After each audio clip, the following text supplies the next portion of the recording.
Alrighty, we are going to get started now. Thank you for joining our webinar, Ransomware Recovery, Immutable Backups Aren't Enough, brought to you by Opti9. My name is Sagi Brody. I am the CTO of Opti9, and today I'm joined by Marty Williams. Hey, Marty, how's it going? Good. How you doing? Doing good. Why don't you go ahead and give yourself a proper introduction and tell us what you do? Sure. So thanks, Siggy. My name is Marty Williams. I'm a cloud solutions architect with Veeam Software. Basically, my role is to help service providers, managed service providers, and cloud service providers in their architecture to assist other customers of theirs in doing protection for data backups and disaster recovery. Awesome. And so we're here today to talk about ransomware recovery, why immutable backups aren't enough. We're going to do a little bit of introductions on our two companies, and we're going to talk about immutability, talk about what it does and does not do, and then we're going to run through a bunch of best practices around what we think are the components required to really combat ransomware and to go from a scenario where you're just recovering and restoring to just resuming operations. And so hopefully you walk away with a bunch of best practices and suggestions and some tools you could use. So first off, if you're not familiar with Opti9, we are a managed cloud provider that focuses on managing private cloud workloads, AWS environments. We provide backups and disaster recovery for complex organizations and compliant use cases as well. You can see some of those services here. We are a Veeam Platinum partner. I also happen to be a Veeam Vanguard, and we're also an AWS Advanced Tier partner too. Everything that we do is, the reason why we're really talking about this today is because in addition to doing sort of just normal offsite backups and disaster recovery engagements, we really build a strategy for our customers, and we take ownership of what a consumption strategy looks like. We take ownership of how our customers will deal with various sort of failover scenarios, if it's a full failover, partial, application. And so we deal with these things day in and day out. And really, we're here to give you best practices. We're not here to sell our services. And so hopefully you can walk away with some good information. We also have been recognized by some industry analysts. We were a representative vendor in the Gartner Market Guide for Disaster Recovery as a Service and their Magic Quadrant, as well as some other reports from other industry analysts. And I'll pass it to you, Marty, for the Veeam intro. Okay, thank you. Yeah, so Veeam, by the numbers. So if you take a look, a couple things key for Veeam is it's headquartered in Columbus, Ohio. So that's where our headquarters are. That's where our main support organization is out of. And then we have offices around the globe in 35 countries. You'll see there we've been around since 2006, over 400,000 paying customers. I stress the paying part because there is famous from Veeam. There are some free tools that you can download and use for free. And so when I say 400,000, that's paying customers, 35,000 partners. And you'll see there number one market share in EMEA, 4,500 plus employees around the globe. And the key ones is down that lower left-hand corner, right? 91% satisfaction rating of those customers, and 91% of the customers most likely to recommend us and most likely to renew. So those to me are the key numbers for us in that regard. So again, Magic Quadrant for Gartner, leader from Forrester, and then again you'll see there from IDC the number one in market share as we lead the protection from a revenue standpoint globally. So ransomware, this has been a key thing for me, especially because I've been around in the DR and space for a long time in IT. I mean, basically, when I started my IT career many years ago, I was in the IT space, and disasters were, outages, hurricanes, tornadoes, building burned down, right? And those were the things that we worried about.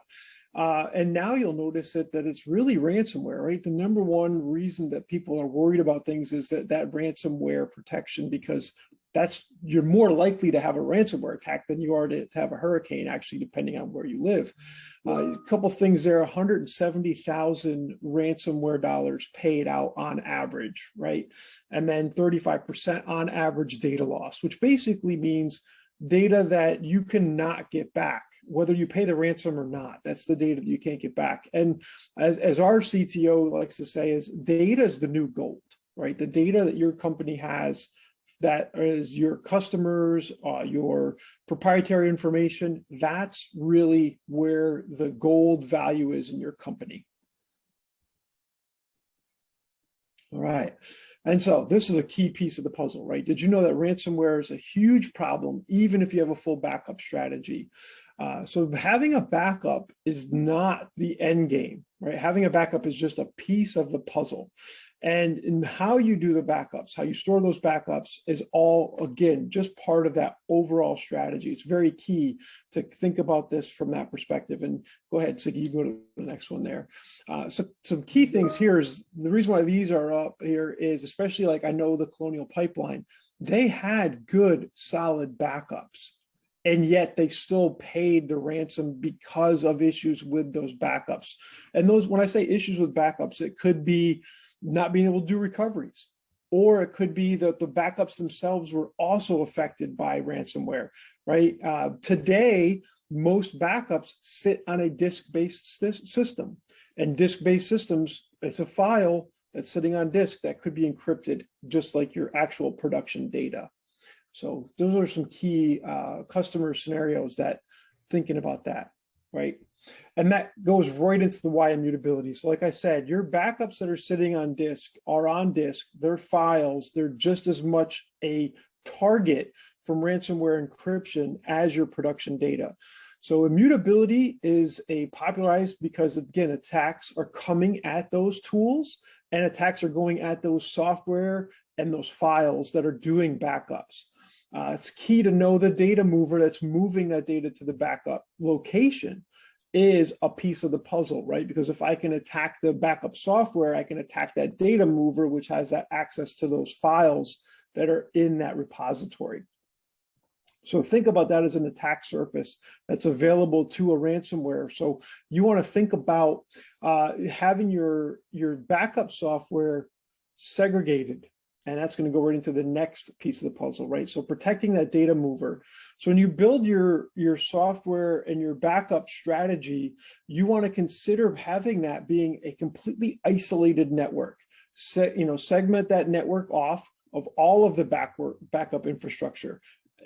Make sure that the authentication is isolated as well. Separate domain login, different credentials, and then obviously least privileged credentials as much as possible. From a standpoint of having a hardened repo, which means having that repository locked down to very limited open ports, very limited access to it, right? Having automated firewalls, and those firewall rules might be turning things on and off as needed, right? If I only run backups for a 4-hour window during the day, why leave the port open all day long, right? I can shut that port off in between when the backup is running, so I don't need to have that just open as a attack surface, right? So Marty, just so I'm clear too, I mean, I know that Veeam itself, these are all, you can do all of these things with Veeam, and I know that there are also potential, similar configuration settings with other data movers, but you need to turn these things on. You need to configure them the right way. I mean, they don't come that way out of the box, and that's correct. So they don't, for a good reason, right? I mean, there's 30 yeah. different ways you can configure all these tools, but I imagine people have to actually go through and enable these things. Correct. Most of these settings and things are not by default, right? They're not the default things because, again, they make it hard. Don't get me wrong. Locking down the firewall ports is not an easy thing to do, right? It's difficult. So typically when people usually want to set up their backup software, their backup tool, they want it to just work.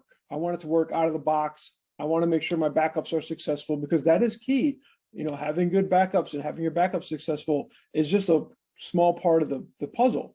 Having them solid and stable and protected against these attacks is the key component there. So yeah, these are not default settings.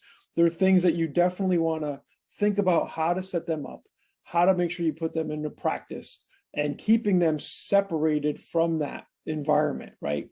And sometimes it requires some scripting, like you said, having the firewall turning on and off on a schedule to protect that data mover is something that's definitely a very high level function. But again, reducing that attack surface is very key. Yeah, the air gapped recycle bin bullet there resonates with me. I mean, so like other providers, maybe we at Optine, we're providing offsite backups as one of the services we provide. And one of the things that we do is anytime a backup is deleted from our side, from the offsite backups, the cloud backups on our side, they go into a recycle bin for 7 days before they're gone for good. And once they go to the recycle bin, they're no longer accessible to the client side. And we had 2 cases where customers were attacked. The attackers got into their backup servers, deleted all their local backups, deleted all their cloud backups, waited for the immutability timer to run out, then deleted those, and then they ransomware them. And we had those air gapped recycle bin backups, and that saved the customers. I mean, saved their whole business. So that's just a really cool feature. But again, it has to be turned on by either the customer or the provider. Exactly, 100%. And then this again gets back into the disaster recovery discussion, right? Backups are a part of a disaster recovery strategy, but typically what you see backups are not only as part of the disaster recovery piece, but it's also that long-term storage, right? I need to have stuff stored and copied for a long period of time, and then I have the ability to recover individual files or full servers. But again, the RTO and RPO timeframe from a backup and recovery is not the same as in disaster recovery, where I have that near real-time ability to get operations up and running very quickly. Because that's, again, part of the overall strategy is think about, if I am attacked right now and my business is locked out of my data and I have to do recoveries, how long does it take for me to do a recovery, number one? Number two, where am I recovering the data? Because if my servers are encrypted, I may not have access to them. So do I have a location I can do those recoveries? And how long is it going to take for me to get my business back up and running from backups versus do I have a full-on disaster site where I know that I can fail over my systems? But again, so it's key to have the strategy for disaster recovery. But is the disaster recovery site also locked down and protected from ransomware? Because again, it is another attack surface that the ransomware can get to and come in that way. So again, it's an overall strategy to think through the whole process of not just doing the backups, but what am I going to recover? How am I going to recover it? How long is it going to take for me to recover it? And do I have that recovery environment not only ready to use, but is it also protected as well? So very key to look at the full strategy across the board. Yeah, I'm thinking if you look at the slide here, you see the 2 words highlighted in orange. When you think of backups, you're restoring data, and that could take a long time. And you need to restore data somewhere. And if you just got ransomware or attacked, do you really want to override all that? I mean, how are you going to do forensics? So backups, you're restoring. Hopefully with disaster recovery, you're hitting a button and you're resuming your operations after a disaster, ransomware being one of them. And you hold on for a second there, Steve, because you said a key word there, and it's forensics, right? If you just overwrite what happened with your recovery, or even if you just fail over to a disaster situation and your business is up and running, you need to have the ability to do the forensics back. And whether those forensics are with law enforcement to go after the ransom attack, or just for your own knowledge to know from a business, how did that attack get in here so we know it doesn't happen again in the future? You need to be able to do those forensics, and great wording to bring that into the piece of the puzzle, right? Because it's not just about keeping your business up and running, but how did it happen so you can prevent it in the future? So when we think about, the premise here is if you have immutable backups, that's great. But like Marty said, it's one piece of the puzzle. And, we don't want people to have a false sense of security that, I bought a backup tool, it supports immutability. therefore, I'm protected against ransomware. You definitely need backups to meet your long-term archival requirements and long-term restore. But as far as being able to resume business operations in light of a ransomware attack, above and beyond having backups with immutability, and we do recommend really, and this is the image on the right here comes from NIST's recommendation around just cybersecurity, but definitely having a predefined disaster recovery strategy, meaning replicating your data somewhere is not enough. That's not a DR strategy. That's really just the first thing you got to do. But having a defined strategy around how your users are going to consume the applications during a disaster, as they do in production, you need to have that all mapped out. And we're actually going to get into some of that in a minute. What a proper DR strategy looks like. In addition, you need proactive monitoring of the production infrastructure. You need a way so that you're notified when there is an attack. Not all attacks are intrusive day one, and there are ways to detect them. And there's just companies that are out there, security service providers, MDR, XDR solutions. That's all they do.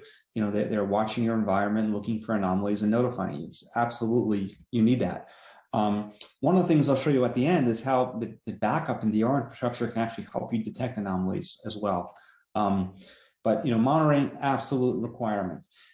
Marty just touched on this too. Having an isolated recovery environment, or IRE, is also important. If you are hit with an attack, just like Marty said, maybe you can restore your backups, but do you really want to restore your backups back onto the systems that just got attacked? How are you ever going to know how they got in? How are you ever going to know what they had access to, and so on?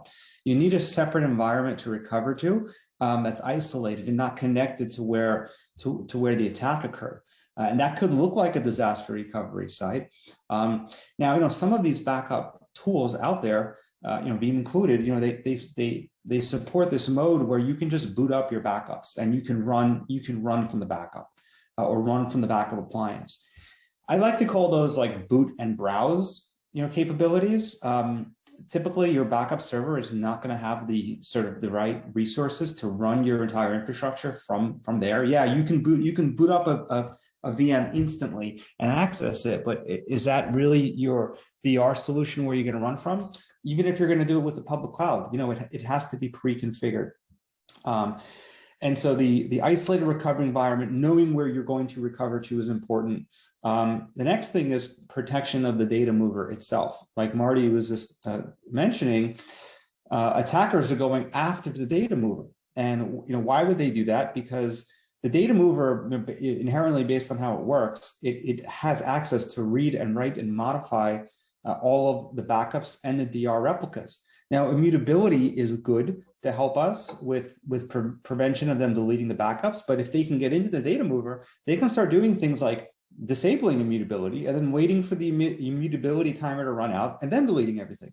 If it's disaster recovery, there's no such thing as immutability. If someone gets into your disaster recovery replication tool, they can destroy your entire DR environment in seconds. And we'll talk about how we deal with that at the end of this presentation. But people think, they might think I have disaster recovery, I'm protected. Well, are you protecting the data mover itself? Would you know if someone got into your replication tool and instantly destroyed your whole DR environment? And that brings us to the last point.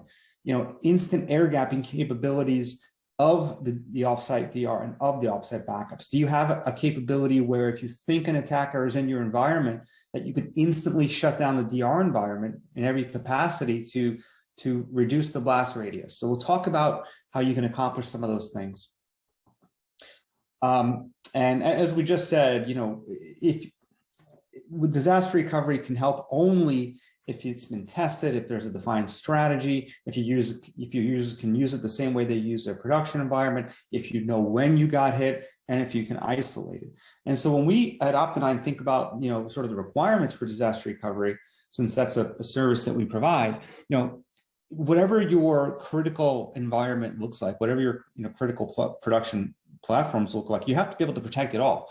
You can't do disaster recovery for 90% of your environment. If your environment includes VMware and physical servers and public cloud and IBM platforms, VDI, you need a strategy that covers everything. It can't be like 90%. And so over the years, we've built solutions to hit all those touch points. Arguably, the most important item here, I think, is the network. And how are you going to fail the network over? There's some cool technologies that we've been using, stuff that we don't even sell, but third-party tools that we use to help our customers deal with the networking challenge, which is probably the most interesting one. There's a lot of SDN, software-defined networking tools now that can help us do network failovers much faster than traditional means. And as Marty mentioned before too, obviously the DR environment is attack surface. It has to be just as secure, and it has to be just as compliant. So whatever compliances you must maintain at production, you have to maintain at DR too. And even for your offsite backups, I mean, if you think about it, your offsite backups and your DR, contain copies of all your most critical data and all that, gold, as Marty mentioned. So you have to give it the same attention from a compliance and security perspective. Absolutely. And the other thing to think about too is when you look at DR in general, what types of scenarios are you looking to protect against? And if I was to ask you, are you looking to protect against a full site failover? Yes. Are you looking to protect against a partial failover? Just bringing up one application of the DR site? Yes. Are you looking to protect against one server getting ransomware? Yes, of course. The challenge though is each one of those scenarios might require a different network integration strategy. It's actually the easiest one to protect against is a full site failover. And for people that don't have any DR today, that's typically the first one that we'll build for them, because from a networking perspective, it's the easiest. And then afterwards, we'll work on a partial failover where you can just fail over one application, and then eventually a per server failover. So think about what types of scenarios you want to protect against. Same thing with testing. Each one of these requires its own separate runbook. You also need a separate runbook for testing. And today it's especially more important than it was 2 or 3 years ago, because today a lot of applications are now interacting with public SaaS platforms. And what you don't want to happen is to have your DR testing poison your production environment. Think of a scenario where your applications running in your servers are integrating with Salesforce, or Workday, or QuickBooks Online, or Sage Intacct, and you bring up your application to test it. You start playing with the app, and your app is speaking to your Salesforce implementation, and your DR testing now just poisoned your production install of Salesforce. So you will need to have a proper runbook for testing so that you don't cause more damage. And then, then the question is, well, can you even properly test your application if that's fenced off? And so we can proxy those requests to a sandbox environment, just more things to think about and to take measure of. Talked about the networking a minute ago, but you really need a strategy around your internal networking, the MPLS tie-in. If you're looking to use SD-WAN, we'll talk about that in a minute too, but that can provide you with additional capabilities for DR. How are you going to integrate with your hyperscalers?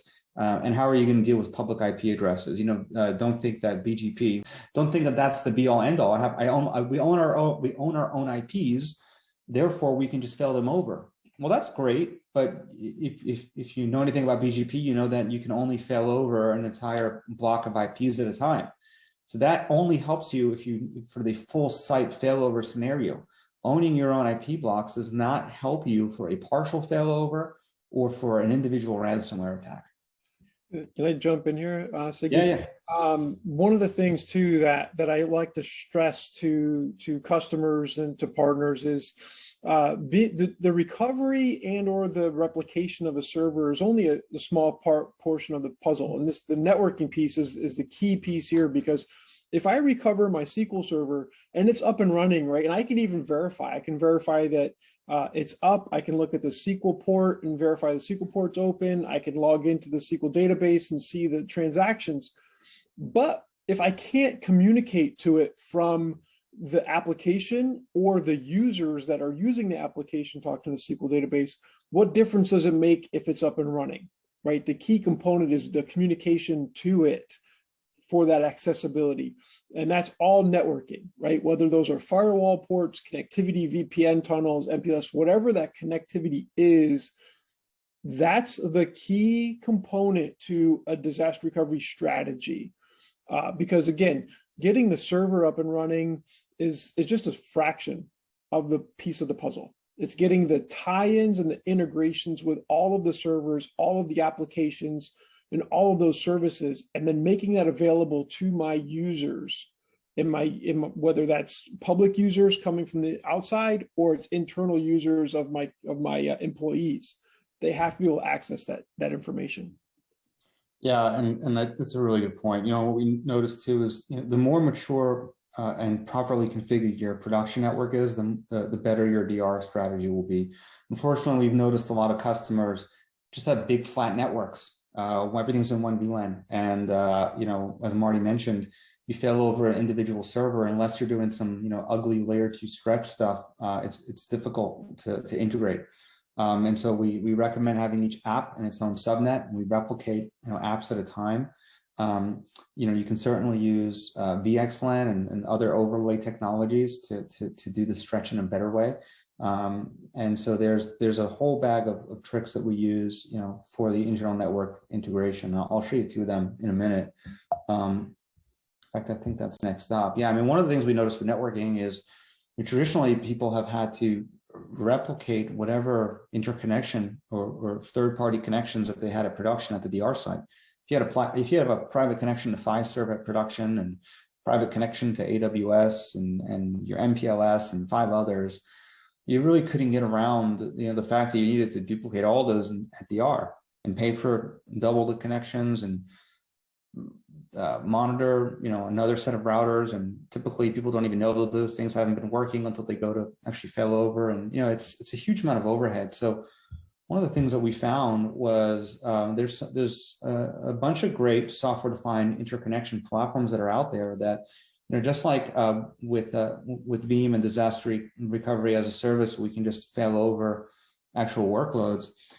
We can fail over interconnection the same way. You can bring your cross connects to platforms like Packet Fabric or Equinix ECX or Megaport, and we can fail over those cross connects from production to DR, just like an A/B switch.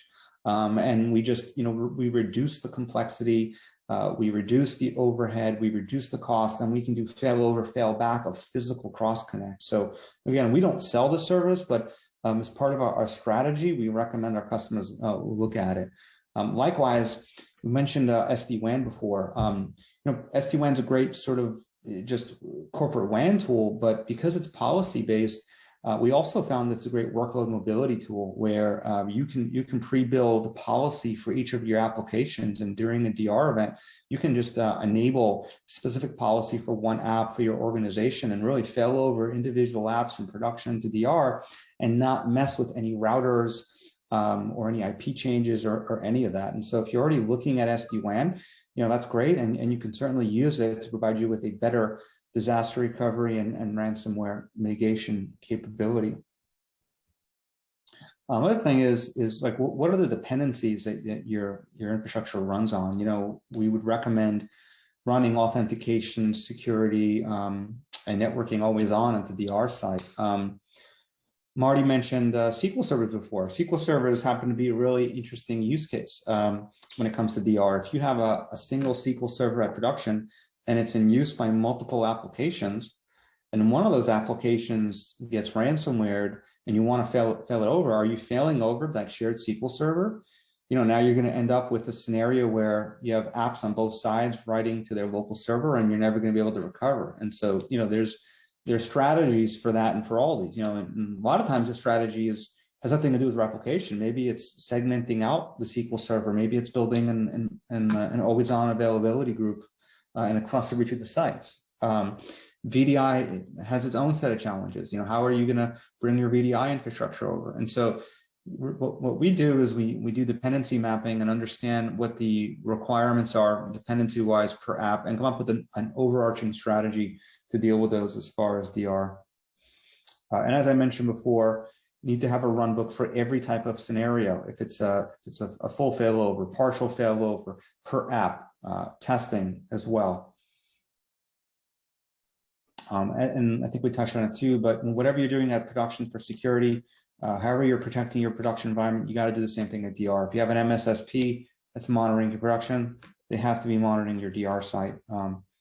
hopefully if they're a good MSSP and they get wind that all of your critical applications and data is replicated somewhere, hopefully they'll raise their hand and say, why are we not protecting them? So, the last thing is with this, and then we'll get into some topics of how do you actually protect the data movers and how do you protect DR, is, we just went through a lot of best practices, and, you have to understand as an organization is like, what is your appetite to take ownership and accountability of managing all of that?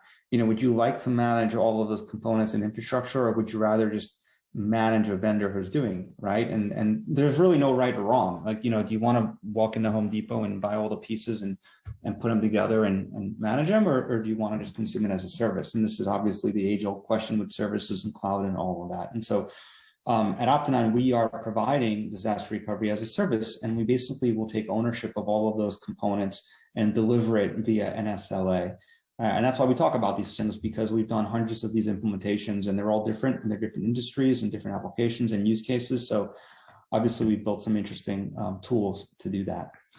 So when we do the DRAS as a service or disaster recovery as a service, hopefully, we touch on all of those components that I spoke about.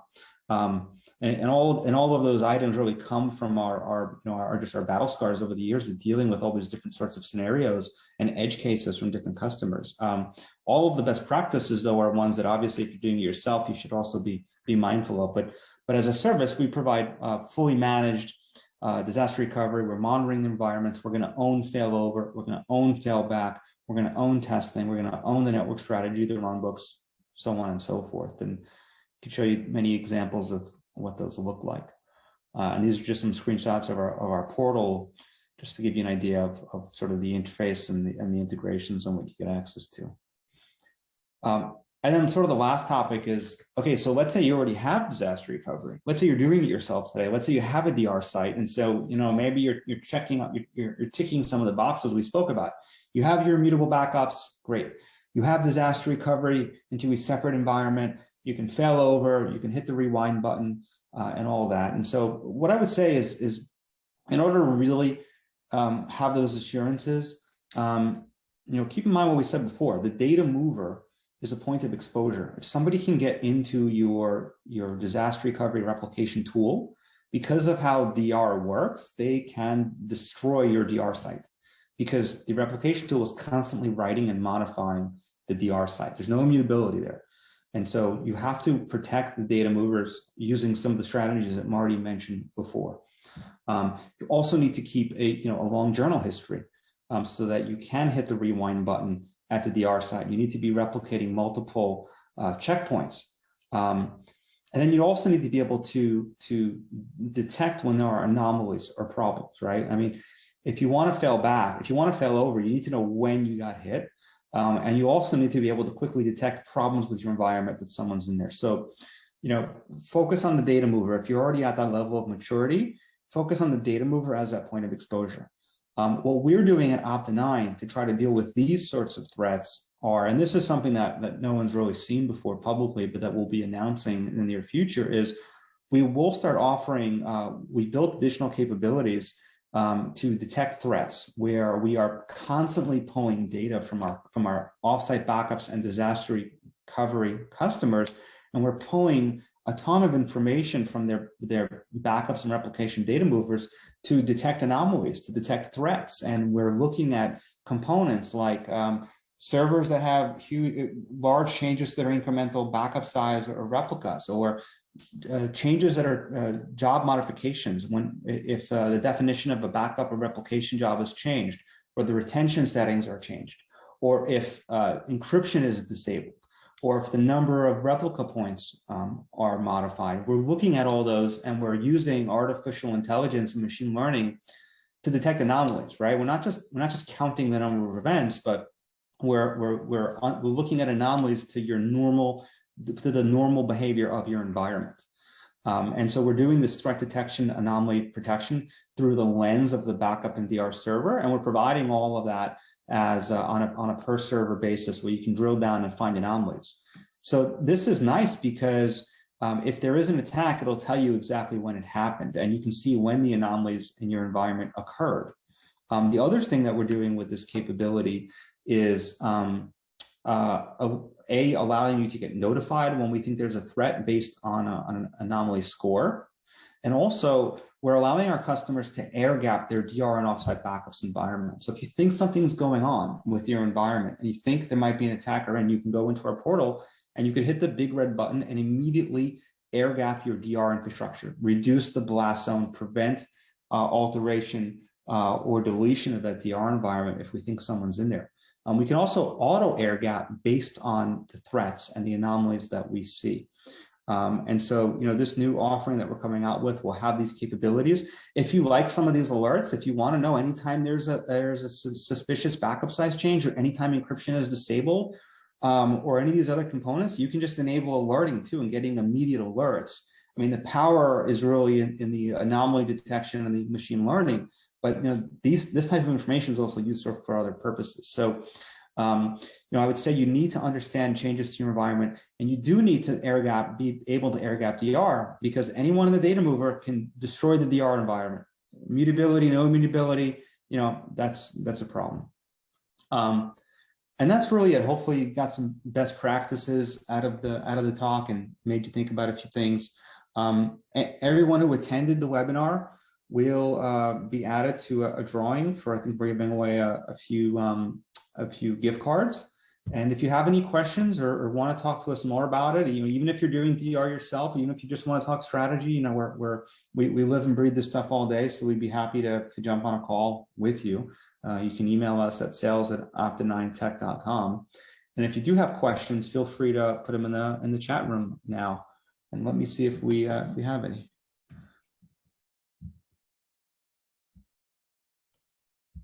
Marty, any closing thoughts from you?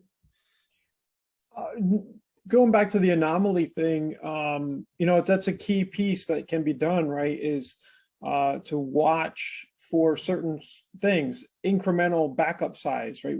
Those are things that can be tracked, where we know on a normal basis this server is backed up, and on average it's maybe a 5% incremental change or something. We can kind of see that over time, and then what we can do is all of a sudden we see a large spike in the size of that, or a huge decrease in the amount of data that backup is consuming.